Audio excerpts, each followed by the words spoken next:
मार्गस्य नेतारं वेत्तारं कर्मभूभृतां ज्ञातारं विश्वतत्त्वानां वन्दे तद्गुणलब्धये। पंच परमेष्ठी भगवान की जय। संत शिरोमणि आचार्य विद्यासागर जी महाराज की जय। पिछली पाठशाला में अहिंसाणुव्रत, सत्याणुव्रत और अचौर्याणुव्रत के अतिचारों पर हमने विचार किया। आचार्य महाराज ने क्या लिखा है उसे समझा।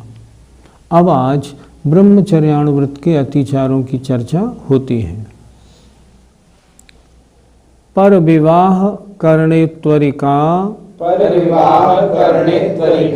परिग्रहीता गमनानंग क्रीड़ा काम तीव्राभिनिवेशा। बोलिए। पर विवाह करणे त्वरिका परिग्रहीता गमनानंग क्रीड़ा काम तीव्राभिनिवेशा। पहले 5 अतिचार निकालें। पर विवाह करण, दूसरा इत्वरिका परिग्रहीता गमन और इत्वरिका अपरिग्रहीता गमन। फिर एक बार देखें जरा।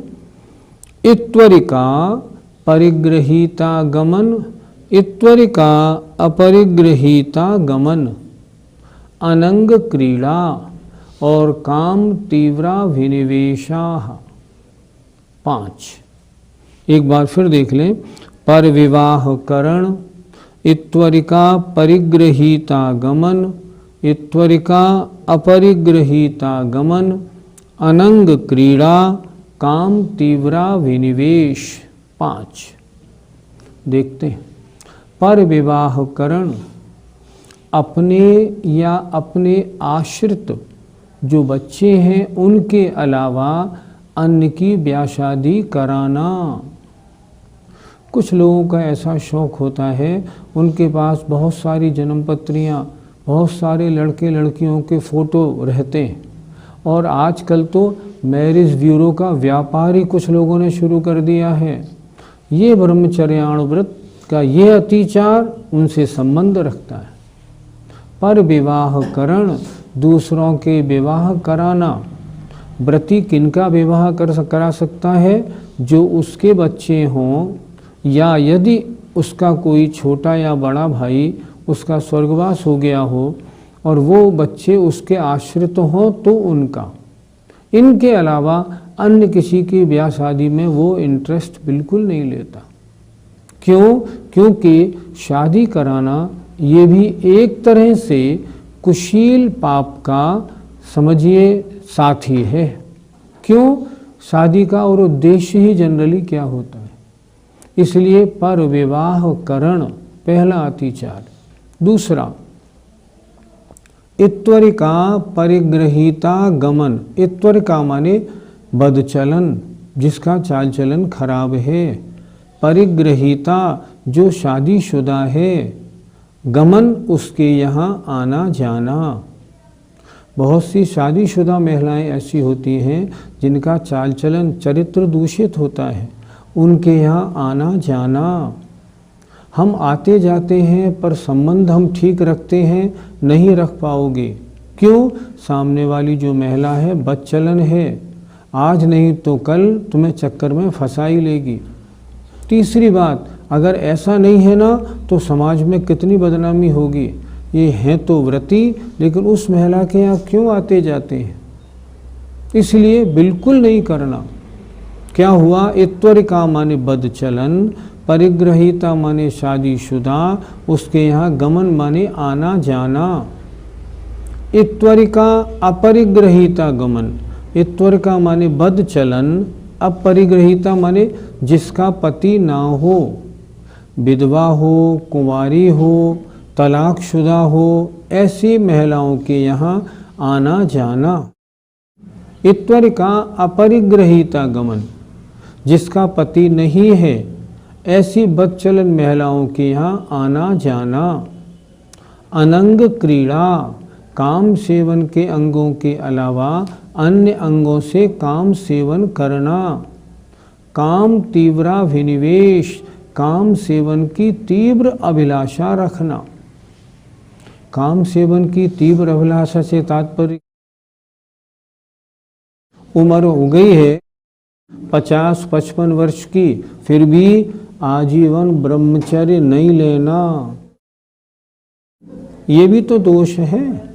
50-55 वर्ष हो गए, अब तो आजीवन ब्रह्मचर्य लेना ही लेना चाहिए। दूसरी बात, अष्टमी चतुर्दशी आदि के दिनों में भी काम सेवन करना, काम तीव्राभिनिवेश। तीसरी बात, अन्य और पर्व के दिनों में 10 लक्षण, 16 कारण या अष्टानिका आदि के दिनों में, या तीर्थ क्षेत्रों पर यात्रा करने गए हैं, उस समय भी संयम से ना रहना। इसे कहते हैं काम तीव्राभिनिवेश, इससे बचना चाहिए। होना ये चाहिए शादी से पहले ही बच्चों को नियम दिला दे कि जीवन पर्यंत अष्टमी चतुर्दशी, अष्टानिका और 10 लक्षण पर्व में हम संयम से रहेंगे, ताकि वो उसका पालन कर लें। ऐसा करने से ब्रह्मचर्य व्रत मतलब ब्रह्मचर्याण व्रत का बहुत अच्छी तरह पालन होता है। फिर देखें एक बार, पर विवाह करण, दूसरों के शादी कराना। मैंने श्रावकाचार पढ़े, उनमें कितनी सुंदर बात लिखी है। श्रावक के लिए ये आदेश दिया है, अगर तेरा बड़ा भाई, तेरा छोटा भाई तेरी बेटी की शादी कर सकता हो, शादी तय कर दी, ठीक, अब बारात आने वाली है मान लो 10 तारीख को, तो तेरा कर्तव्य होता है अपने बड़े छोटे भाई को रुपए दे दे, भैया ये 10 लाख रुपए रखे हैं, तुम मेरी बेटी को ब्याह देना, मैं तो 10 दिन के लिए क्षेत्र पे जा रहा हूँ। क्यों जा रहा हूँ? क्योंकि यहाँ रहूँगा तो अगले 7 दिन तक बहुत अशुभोपयोग रहेगा। शादी की व्यवस्था तुम कर देना, लो ये रुपए रखे हैं, मैं तो जब शादी हो जाएगी, विदा हो जाएगी, तब आनंद से आ जाऊँगा। ये लिखा है श्रावकाचारों में कि व्रती तो अपनी बेटी की शादी के उस दंड फंद से, उस अशुभोपयोग से बचने की भी निरंतर वांछा रखता है। तो जो अपनी बेटी की वांछा रखता हो अशुभोपयोग से बचने की, अन्य की बेटा बेटियों की शादी के चक्कर में क्यों फंसेगा? आपने अन्य किसी की शादी करा दी और वो लड़का या लड़की ठीक नहीं निकला तो जिंदगी भर ताने सुनने को मिलते हैं। ऐसे चक्करों में क्यों फंसे? इसलिए वो अन्य का विवाह नहीं कराता। इत्वरिका परिग्रहीता गमन, बद चलन, शादीशुदा महिलाओं के यहाँ आना जाना बिल्कुल ठीक नहीं। इत्वरिका अपरिग्रहीता गमन, जिनका चाल चलन खराब है, ऐसी तलाकशुदा, विधवा या कुंवारी लड़कियों के यहाँ आने जाने का त्याग करना। अगर आना जाता है, अगर आता जाता है तो ब्रह्मचर्याण व्रत में अतिचार लगता है। चौथा, अनंग क्रीड़ा, काम सेवन के अंगों के अलावा अन्य अंगों से क्रीड़ा करना, अतिचार। और काम सेवन की तीव्र अभिलाषा रखना, ये 5 ब्रह्मचर्याणुव्रत के अतिचार हैं। ब्रह्मचर्याणुव्रती अपनी स्त्री में संतोष रखता है। कोई कहे हम अपनी स्त्री के साथ ही तो करते हैं, तो उनका भी कहना है नहीं, उसमें भी ज़्यादा लगाव नहीं रखना। क्यों? अगर सम्यक दृष्टि वृत्ति है, अगर सम्यक दृष्टि वृत्ति है, पंचेंद्रियों के विषयों में वैसे ही नहीं उलझता, वो वैसे ही नहीं उलझता, क्योंकि वो जानता है ये कार्य अच्छा नहीं। ब्रह्मचर्यानुवृत्ति टीवी आदि देख सकता है या नहीं? नहीं देख सकता। मैं कहता हूँ टीवी आदि में आजकल सब जगह अश्लीलता ही अश्लीलता है। अधिकांश फिल्मों में अश्लीलता ही परोसी जाती है। हाँ, अगर टीवी आदि में कोई धार्मिक प्रोग्राम हो, जैसे आप लोग देख रहे हैं, इसका निषेध नहीं। और भी जैन चैनल ऐसे हैं जिनमें अच्छे अच्छे धार्मिक प्रोग्राम, महाराजों के प्रवचन, तीर्थ यात्रा का वर्णन आता है, उन्हें देखने में आपत्ति नहीं। लेकिन इसके अलावा वहाँ की टीवी या जितने ये सिनेमा आदि हैं, इन सब में अश्लीलता परोसी जाती है। ब्रह्मचर्य से डिगने के साधन हैं, इसलिए कभी भी नहीं। जो पंडित लोग शादी आदि फेरे आदि करवाते हैं, तो क्या उन्हें ब्रह्मचर्यानुव्रत में दोष लगेगा? विधि पूर्वक शादी कराना एक धार्मिक संस्कार है। शादी ये नहीं पाप का बीज भी हो। आचार्य ने एक बात कही थी, शादी मांगलिक भी है। वो कैसे मांगलिक है? शादी पहले जो दायरा खुला हुआ था, वो दायरा शादी के बाद मात्र एक महिला में केंद्रित हो जाता है। तो इस सब से बचाने के कारण शादी मांगलिक है। जो पंडित लोग अगर मान लीजिए किसी की ब्याह शादी कराते हैं, तो वो किस लिए कराते हैं? ताकि वंश परंपरा चलती रहे, जैन धर्म का हमेशा सद्भाव बना रहे, ताकि ये दोनों पति पत्नी धार्मिक विधि विधान से शादी करें और अपने जीवन को धार्मिकता के साथ चलाएं, धार्मिक साथ सारे नियमों का पालन करें। उनकी ये भावना है, इसलिए ये एक संस्कार है, इसे कराने में ऐसी आपत्ति नहीं। लेकिन अगर कोई विद्वान पंडित रात्रि में विवाह शादी संस्कार कराते हैं तो उचित नहीं। फेरे आदि का कार्य दिन में होना ही उचित। अब परिग्रह परमाणुव्रत के अतिचारों पर अगला सूत्र देखते हैं। क्षेत्रवास्तु हिरण्य सुवर्ण धन धान्य दासी दास कुप्य प्रमाणातिक्रमाः। क्षेत्रवास्तु हिरण्य सुवर्ण धन धान्य दासी दास कुप्य प्रमाणातिक्रमाः। बोलिए। क्षेत्रवास्तु हिरण्य सुवर्ण धन धान्य दासी दास कुप्य प्रमाणातिक्रमाः। इसमें इनको जोड़े से लगाएंगे। पहला अतिचार क्षेत्र वास्तु प्रमाणातिक्रम, दूसरा होगा हिरण्य सुवर्ण प्रमाणातिक्रम, धन धान्य प्रमाणातिक्रम, दासी दास प्रमाणातिक्रम और कुप्य प्रमाणातिक्रम। 5। अब थोड़ा समझते हैं। क्षेत्र माने होता है खेत और वास्तु माने होता है मकान। जब परिग्रह परमाणुव्रत लिया था तब मैं इतने खेत और इतने मकान रखूँगा, इसका नियम ले लिया था। अब क्या हुआ, मान लीजिए मेरे 2 खेत थे, अब मैंने तीसरा खेत और खरीद लिया, तो इस तरह किया तो मेरा व्रत भंग हो गया, अनाचार। यदि मैंने ऐसा किया, मैंने एक खेत अपना और एक खेत के बराबर वाले खेत को लेके बीच की बाढ़ हटा के मैंने उसको एक खेत बना लिया और मैंने कहा 2 ही खेत तो हैं, एक मेरा और एक ये। अगर ऐसा किया है दोष है, अतिचार है। इसे अनाचार में क्यों नहीं लिया? अनाचार में क्यों नहीं लिया? उसे अपने व्रत का होश है, क्योंकि मेरे 2 का नियम है। अब उसने क्या किया, उस दूसरा खेत था ना, उसकी बीच की बाढ़ हटा दी और उसको पूरा एक कर दिया, मेरे ये 2 खेत हैं। अगर ऐसा करता है तो दोष लगता है। वास्तु मेरा नियम है, मैं 2 फ्लैट रखूँगा। अब मैंने क्या किया, एक बराबर वाला फ्लैट सस्ता मिल रहा था, मैंने दोनों फ्लैटों को मिला के बीच का रास्ता तोड़ के एक फ्लैट बना लिया। अब मेरे तो 2 ही फ्लैट तो हैं, नहीं, अतिचार हो गया। यहाँ अधिक की वांछा होना ही अतिचार है। बात करो पहले से कम करने की, बढ़ाने का क्या काम। तो खेत और मकान, इनके प्रमाण का अतिक्रम करना। दूसरा हिरण्य सुवर्ण, हिरण्य माने होता है चांदी या मुद्रा, कैश। सुवर्ण माने सोना। इन दोनों का जितना मैंने तोल रखा था, जितनी मैंने काउंटिंग रुपए की रखी थी, उसका उल्लंघन कर देना। आजकल कुछ लोग क्या कहते हैं, हमने जब 5 लाख का नियम लिया था, वे 5 लाख आज के 50 लाख के बराबर होते हैं, तो हमारा नियम तो 5 लाख का 50 लाख हो गया, तो अब ज़्यादा रुपए नहीं रखे तो गुजारा कैसे होगा।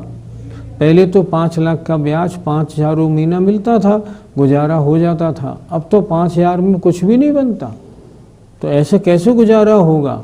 नहीं, अगर ऐसा होता है तो उसे परिग्रह प्रमाण व्रत में अतिचार माना जाएगा, और अगर वो नियम 5 लाख का 15 लाख कर लेते हैं तो अनाचार माना जाएगा। क्यों? इससे कुछ नहीं होता।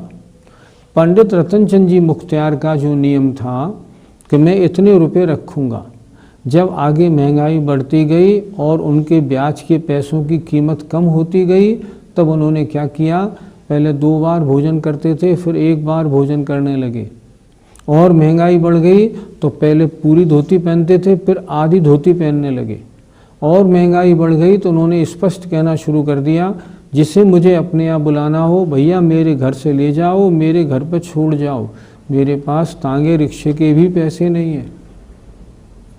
अगर ऐसी परिस्थितियां आ जाएं तब नियम का महान फल होता है।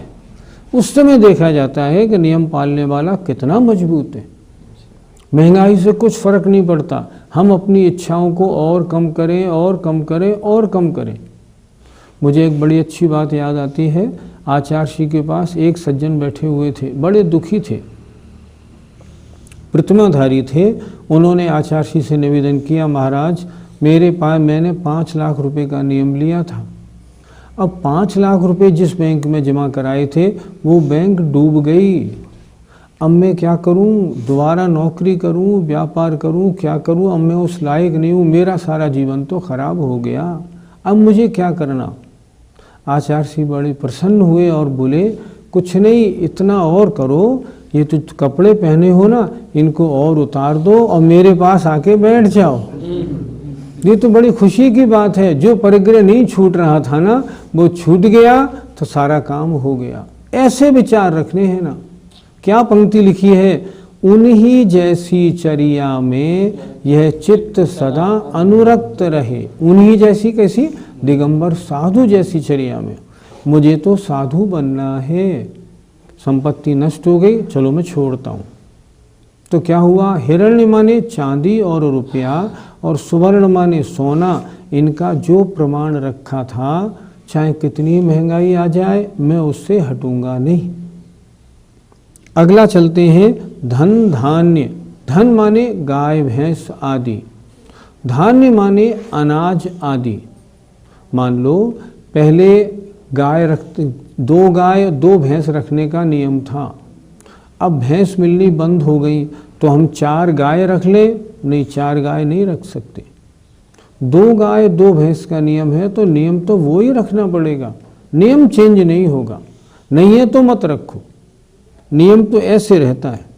दासी दास, मैं इतनी नौकरानी और इतने नौकर रखूँगा, अब नौकरानियाँ मिलना बंद हो गई तो मैं नौकर बढ़ा लूँ, नहीं नौकर नहीं बढ़ेंगे। वो तो जो नियम आपने लिया है नियम वो ही रहेगा। कुप्य माने कपड़े, और इनके साथ में अगर हम लगाएं भांड माने तो बर्तन या मसाले आदि। इन सब का जो नियम ले लिया है वो ही नियम यावत जीवन पालन करना होगा। परिग्रह प्रमाण व्रत के जो नियम लिए जाते हैं ना, वे सारे जीवन के लिए लिए जाते हैं, परिस्थितियों के अनुसार बदलते नहीं। परिस्थितियों के अनुसार हमें बदलना पड़ता है, और हम जितने जितने बदलेंगे ना उतना उतना पुण्यबंध विशेष होगा। इसलिए क्या अर्थ बना, खेत और मकान, चांदी रुपया और सोना, धन गाय भैंस और अनाज, नौकरानी और नौकर, कपड़े बर्तन आदि के प्रमाण का उल्लंघन करना। अगर आपने प्रमाण बढ़ा लिया है तो हो गया व्रत भंग, और आपने एक को घटा के एक को बढ़ाया है तो क्या होगा, तो होगा अतिचार। क्योंकि आपको अभी ध्यान है मेरा नियम तो ये है, नियम भंग नहीं हो जाए, इसलिए तो अतिचार होगा। इनसे बचना चाहिए, अन्यथा परिग्रह परमाणु व्रत कैसे पलेगा। इस सूत्र में परिग्रह 9 लिखे हुए हैं, लेकिन वास्तव में तो बाह्य परिग्रह 10 है, फिर ये कम क्यों लिखे हुए लिखा हुआ? कम क्यों लिखे इसकी बात हमें ज्ञात नहीं, क्योंकि जो आचार्य परंपरा चली आ रही है, जैसे सर्वार्थ सिद्धि, राजवार्तिक, श्लोक वार्तिक आदि, इन सब में कुप्य प्रमाणातिक्रमा ही लिखा है। इसका मतलब या तो हम ये लगा लें कुप्य और भांड दोनों को हम कुप्य से ही ले लें। शायद आचार्य ने इसलिए 2 शब्द घटाने के लिए ऐसा किया हो। लेकिन मैंने जब इस बारे में थोड़ी जानकारी की और तत्वार सूत्र की पुरानी पांडुलिपियाँ निकाली, तो मुझे 16वीं शताब्दी की ऐसी पांडुलिपियाँ मिली जिनमें कुप्य भांड प्रमाणातिक्रमा लिखा है। आज भी आचार्य विद्यासागर जी महाराज के संग में जब ये सूत्र पढ़ा जाता है ना, तो कुप्य भांड प्रमाणातिक्रमा पढ़ा जाता है। इसके पढ़ने में कोई दोष तो नहीं है, लेकिन अगर बात कोई ये करे मूल परंपरा क्या है, तो मूल परंपरा तो वही है जो सर्वार्थ सिद्धिकार, राजवार्तिककार ने लिखी है। वहाँ भांड शब्द देखने को नहीं मिलता। अब क्यों नहीं मिलता ये नहीं मालूम, लेकिन इतना ज़रूर है कुप्य से हमें कुप्य और भांड दोनों लगा लेने चाहिए। हमारा नियम है कि मैं 2 गाय को रखूंगा, 2 गाय मैंने रखी और उनके बीच में एक बछड़ा हो गया, तो फिर हम क्या करें? अगर आपका 2 गाय का नियम है तो श्रावकाचारों में जो लिखा है वो मैं आपको बता रहा हूँ। उसमें तो ये लिखा है यदि एक गाय गर्भवती हो जाती है तो दूसरी गाय फौरन बेच दो। क्यों? गर्भ में आ गई तो भी 3 हो गई ना, नहीं चलेंगी। श्रावकाचारों को पढ़े ना, उनमें स्पष्ट लिखा मिलता है 2 हो गई हैं, 2 का नियम लिया है, तो 2 नियम लेने के बाद अगर तीसरा बच्चा गर्भ में आया है तो एक गाय आपको बेचनी पड़ेगी। और सुनिए, आपने नियम लिया मैं 2 कार रखूंगा, आपके पास 2 कार हैं। अब आप एग्जीबिशन देखने गए और आपने एक बहुत बढ़िया कार वहाँ देखी, आपका मन बोला ये कार लेनी चाहिए। आपने उससे क्या कहा, भैया ये एडवांस रखो, ये गाड़ी किसी को बेचना नहीं, हमें पसंद आ गई है लेकिन हम लेने आएंगे 3-4 दिन बाद। क्यों? क्योंकि हम एक गाड़ी पहले बेच दें तब इसको लेने आएंगे। ठीक है, आप समझते होंगे ये तो उनने ठीक किया। नहीं, श्रावकाचार के अनुसार तो गलत हुआ। पहले अपनी गाड़ी एक बेचो तब उस गाड़ी को खरीदो। अगर आपने एडवांस दे दिया, अब कोई वहाँ एग्जीबिशन में आता है और पूछता है ये गाड़ी हमें चाहिए, भैया ये गाड़ी बिक चुकी, ये गाड़ी तो फलाने सेठ साहब ले जाएंगे, वो अपना बयाना दे गए। बयाना देना भी तो माल को खरीदने का होता है, ऐसे नहीं चलता, ये नहीं होगा बिल्कुल। आप पहले एक बेचिए फिर दूसरी खरीदिए। परिग्रह परमाणु व्रत लेने का तरीका ये है, अगर आपका 50 साड़ी का नियम है तो आप अपने पास 40-42 ही रखिए, क्योंकि 2-4 तो नई पुरानी और हो सकती हैं। ऐसा भी हो सकता है कहीं आप जाएं और आपको भेंट में मिल जाएं 1-2 साड़ियाँ, तो उनका आप क्या करेंगे? करना क्या चाहिए, 50 का नियम हो तो 40-42 रखें, इससे ज़्यादा रखें ही नहीं, ताकि व्रत निर्दोष पालन हो जाए, अन्यथा दोष लग जाएगा। हमने देखा बहुत सी घर की जो मालकिनें होती हैं उनके पास कुछ साड़ियाँ वाड़ियाँ ब्याह शादी की आई हुई रहती हैं, वो क्या करती हैं, उनको अपनी अलमारी में ना रखे एक और जगह रख लेती हैं। रख तो लेती हैं पर स्वामित्व तो आपका है। एक सेठानी की चर्चा आपको कहना चाहूँगा। एक सेठानी थी, उनके पास 400 साड़ियाँ थी। कोई पंडित जी उनके आके रुके तो उन्होंने नियम ले लिया, समझाया उनको साड़ियाँ छोड़ो, बहुत परिग्रह रखती हो। उन्होंने नियम लिया मैं 100 साड़ियाँ कम करती हूँ। वो अपनी बात हमसे कह रही थी, सत्य घटना। हमने उनसे पूछा क्यों बहन जी, उन 100 साड़ियों का फिर क्या किया? मैंने हटा दी। क्या किया आपने 100 साड़ियों का? उन 100 साड़ियों को मैंने 2-3 अटैचियों में भर के अपने मकान के ऊपर वाले कमरे में रख दिया। मैंने कहा अब आप क्या करती हैं, जो मेरे पास 300 है ना, जब उसमें से एक पहननी होती है तो इसमें से एक उसमें रखे आती हूँ और उसमें से एक ले आती हूँ। ऐसे परिग्रह प्रमाण थोड़ी होता है, ये कोई परिग्रह प्रमाण हुआ? नहीं, आपने उसका स्वामित्व रख लिया। कैसे रख लिया आपने स्वामित्व? आपको चाहिए क्या था? जिस दिन पंडित जी ने कहा था कि मैं 100 साड़ी, जिस दिन पंडित जी से नियम लिया था उसी दिन उन 100 साड़ियों को अपने स्टॉक में से अलग करके उसी दिन बांट देना चाहिए था कि 100 साड़ियाँ मैं बांट देती हूँ। मान लो आपने 4 कुर्तों का नियम लिया, अब 4 कुर्तों में 2 कुर्ते हो गए पुराने, आपने दोनों पुराने कुर्तों को हटा के नीचे रख दिया, ये तो किसी को देने के काम में आएंगे, 2 कुर्ते और सिलवा लिए, नहीं, आपका नियम भंग होगा। पहले उन दोनों को दे दो फिर नए सिलवाओ, अन्यथा नहीं चलेगा। कुछ लोग क्या करते हैं, अपना नियम तो रखा सुरक्षित। एक मकान खरीदना था, मैंने अपने बेटे के नाम से खरीद लिया, बेटे के नाम से खरीदा, स्वामित्व तो आपका है, नहीं, ये भी नहीं चलेगा। यहाँ धर्म के मामले में चालाकियाँ नहीं चलती, यहाँ तो धर्म के मामले में वास्तविकताएं चलती। अच्छा, किसी का परिग्रह प्रमाण व्रत हो तो क्या उसके दुकान, उसके नाम को हम दुकान में प्रयोग कर सकते हैं? करो तो करो, लेकिन उस दुकान के मुनाफे में उसका शेयर नहीं होना चाहिए कि नहीं, इस दुकान के मुनाफे का इतना हिस्सा मुझे मिलेगा।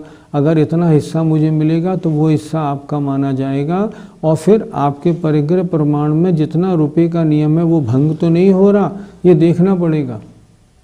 होता क्या है, जिनके बाबा या पिताजी के नाम से दुकानें चलती हैं वो तो सैकड़ों वर्षों तक चलती है, तो केवल नाम रखने से वो पुण्य पाप हमें नहीं लगता। हमारा लगाव है या नहीं, परिग्रह उसे माना जाता है। परिग्रह किसे कहते हैं? इसमें आया था ना, मूर्छा परिग्रहो। मूर्छा माने ममत्व भाव, ममत्व भाव माने यह मेरा है, इसका नाम ममत्व भाव है। कोई भी वस्तु हो, अगर यह मेरी है, चाहे उसकी कीमत कुछ भी नहीं हो, आपका स्वामित्व माना जाएगा। चाहे पुराना हो, फटा हो, कुछ भी हो। आपने पैर रगड़ने के लिए एक ईंट का टुकड़ा सड़क पे से लाके अपने बाथरूम में रख लिया है, अगर कोई नौकर हटा दे तो आप बोलते हैं ना वो पत्थर का टुकड़ा कहाँ गया, अरे बड़े काम की चीज़ थी, तो वो भी आपके परिग्रह में है। क्यों? यह मेरा है, ये संकल्प आपका उसके साथ बना है।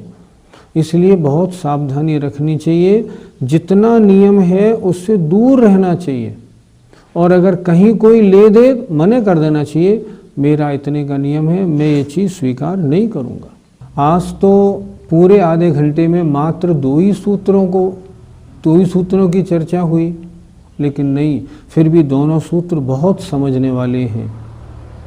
ब्रह्मचर्याणु व्रत में तो समझने वाली बात क्या है कि अष्टमी चतुर्दशी आदि में संयम से रहने का नियम होना चाहिए, और उससे भी ज़्यादा समझने वाली बात है, जितने इस एपिसोड के सुनने वाले महानुभाव हैं, यदि उनकी उम्र 50-55 को क्रॉस कर गई है तो आजीवन ब्रह्मचर्य का नियम ले लें। अरे जीवन सफल बनाना है हमें। परिग्रह प्रमाण व्रत क्या कहता है? संतोषी बनो, ज़्यादा लालसा क्यों? पहले नियम इतना लिया था, अब अगले साल छोटा करो, अगले साल और छोटा करो, तब है इन बातों को सुनने का लाभ, नहीं तो नहीं। हमें आशा है आप बड़े इंटरेस्ट से बातें सुनते हैं तो जीवन में उतारेंगे ही उतारेंगे। जय जिनेंद्र।